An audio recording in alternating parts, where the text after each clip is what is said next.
நாடாளுமன்ற தேர்தலில் போய் நான் போட்டியிட சொல்லி எனக்கு உருவாக்குனாங்க சில பேர். எனக்கு நான் வேண்டாம், எனக்கு 2 வருஷம் எம்எல்ஏ பதவி இருக்கு, என்னைய கொண்டு எங்களுக்கு நிற்பாட்டு வெயில் அப்படின்னு சொல்லி கேட்டேன். இல்லை நீங்கள் இருக்கணுங்கிறாங்க.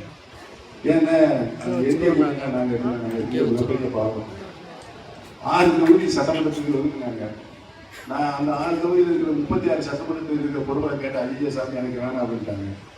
நிறைய செலவு நம்ம தேர்தல் நிற்கணும் அறிவிச்சுட்டோம். அதனால ஒரு தொகுதி நாள் நிற்கணும் சொல்லி என்னையும் வந்து நிற்கணும் வேணாம் ரொம்ப நிற்க வச்சாங்க. இந்த உதயகுமார் என்ன செய்யறாரு, பன்னீர்செல்வம் ஒரு 6 பேரை கூட்டிட்டாங்க வர எங்க ராமேஸ்வரம். எப்படியாவது ஓபிஎஸ் தோக்க வைக்கணும். என்னை நிக்க வைக்க நோக்கமே எடப்பாடி எப்படி ஆள போடுவாரு, எடப்பாடியை காட்டிலும் நம்ம அதிகமாக ஓட்டு வாங்கி காமிக்கணும் நம்முடைய சக்தி அப்படின்னு சொல்லி என்னை நிக்க வச்சாங்க. அவர் வந்து 6 தொகுதி 6 பேரை வேட்பாளர் வந்து நிக்க வச்சு எப்படியா தோக்க வச்சிருந்தாங்க. எப்படி ஏகப்பட்ட சதி வகையில பார்த்தாங்க. என்ன ஆச்சு டெபாசிட் தொகை இழந்து வீடு போய் செய்வதுதான் கட்டளைக்கு அந்த நிலையை உருவாக்கிய இன்னைக்கு குழி தோண்டி புதைச்சிக்கிட்டு இருக்க கழகத்தை யாரு நல்லா சொல்லுங்க. அந்த ஆள் எனக்கு எச்சரிக்கை. உனக்கு என்ன தகுதி இருக்கு எச்சரிக்கை இருக்கு? உனக்கு என்ன தகுதி இருக்கு? அவர் எனக்கு எச்சரிக்கை வராது. இனிமேல் பழனிசாமி நான் நிறைய பேசு. நீ எப்ப கட்சிக்கு வந்த, யாரால் வந்த, எப்படி வந்த, எப்படி வளர்ந்து வந்த, நீ தலைவர் எடுத்துக்க பழனிசாமி எப்படி ஊர்ந்து போய் சின்ன முதலமைச்சர் பதவி வாங்கி அம்மாவை நீ என்ன சொல்ல, எதையே பார்த்து எதையே குறைக்கிறது அப்படின்னு சொல்லலாமா? நன்றி கற்ற அரசியல்வாதி இந்த உலகத்திலே யாருன்னா நல்லா சொல்லுங்க.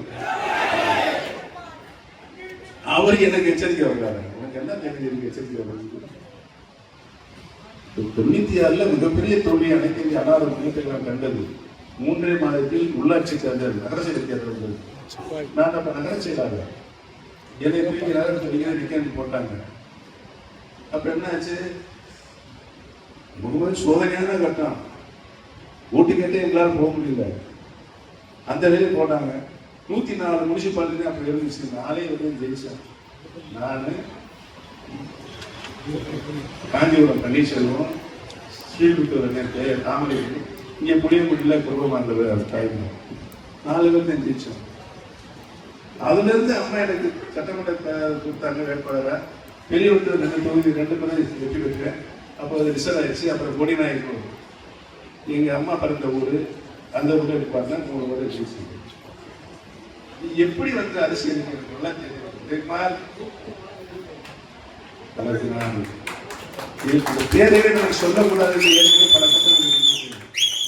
நீ வந்து கடப்பாறை எடுத்து போய் குளிதோண்டின அந்த குளிதோண்டிய மண்ணல் மம்பட்டி எடுத்து போய் பழனிசாமி 2 பேரும் குளிதோண்டி இன்னைக்கு அதிமுகவை குளிதோண்டி புதைத்தி விட்டேன். கட்சி அளித்த பெருமை வரலாற்றில் பழனிசாமி உதயகுமாரே சார் இந்த கூட்டத்தின் மூலமாக தெரிவித்துக் கொள்ள விரும்பப்படுகிறேன். என்னை பற்றியோ நான் நடந்து வந்த அரசியல் பற்றியோ சொல்வது உங்களுக்கு அருகதை இல்லை என்பதை இந்த கூட்டத்தின் மூலமாக எச்சரிக்கை. யாருக்கு எச்சரிக்கை? நான் பிறந்த மண்ணில் தான் நீ பிறந்த லேட்டா. நான் வந்து பழைய ராமநாத மாவட்டத்திலே மூதாதையர்கள் வாழ்ந்தாங்க. அந்த ராமநாத முறையில் எப்படி வந்தாங்க சொல்லி வெக்கப்படாமல்